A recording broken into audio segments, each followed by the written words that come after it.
may problema din sa LGU eh. Like, walang easement, no, as you can see, nandun na sila sa dulo.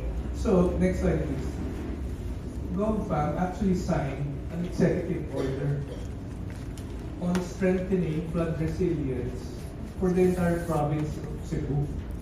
This is signed, no? And this is the very first PO na province-wide on flood management. Yeah.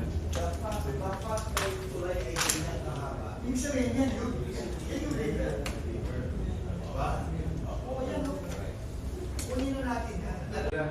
So if DPWH can request for data, because us from UP, hindi kami binibigyan ng data niyan. For pagkasa. Can we already identify which are the no-build zones?